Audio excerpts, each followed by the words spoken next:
Okay, in this experiment, you're going to be learning about projectile motion.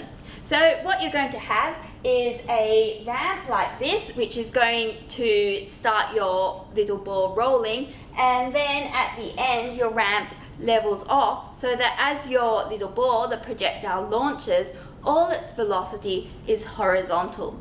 So in this exercise, you're going to need to use your equations for projectile motion.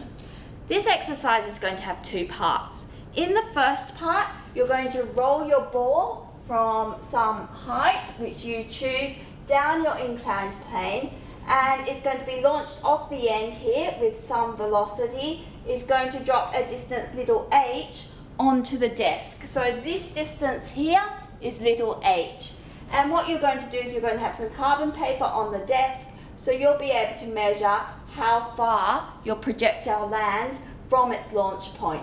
So let's call that distance r for range. Now we know that for projectile motion, the horizontal velocity is constant, but vertically the speed is affected by gravity. So we can write down the equations to describe the vertical motion. We've got h, the height it falls, is equal to a half gt squared, where g is the acceleration due to gravity.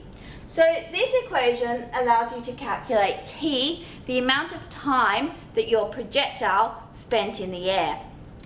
After this, we need to consider the horizontal motion of the ball. So remember, horizontally it's traveling with a constant speed.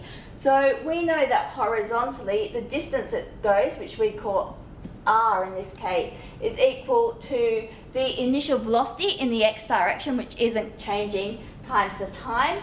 And we now know the time. You have measured r because you found out where the ball lands, and so from this you can work out what the launch speed of your projectile was. Now what you're going to do is test that launch speed to see if you can work out where you need to place a cup to catch the ball. If you place the cup down on the floor, how far from the launch point will that ball land? So that's the first part of the experiment. In the second part of the experiment, you're going to be considering rotational inertia and rotational kinematics along with the translational kinematics. So you'll be considering energy. When you start your ball at a certain height, it's starting from rest, and so it has gravitational potential energy U is equal to mgh. As it moves down the incline, if it's rolling, it's gaining rotational kinetic energy as well as translational kinetic energy. So remember that the translational kinetic energy is given by our normal kinetic energy equation, a half mv squared, and the rotational kinetic energy is given by a similar expression, a half I omega squared, where I is the moment of inertia and omega is the angular speed. Now I varies depending on the object. The moment of inertia for a sphere is equal to 2/5 mr squared, where r is the radius of the sphere. For a little rod that you will also be rolling down the plane, you're going to need to work out what the moment of inertia is.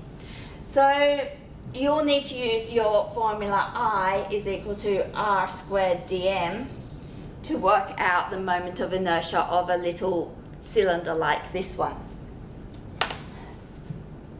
In this equation, omega here is the angular velocity, so that's related to the translational velocity through the equation omega is equal to v on r. And so by combining these equations, you should be able to work out what the launch speed of your projectile should be. And so what you'll do is you'll work out which one you expect to go furthest. A little car, you also have your spherical ball and your little cylinder. So that's the second part of this activity.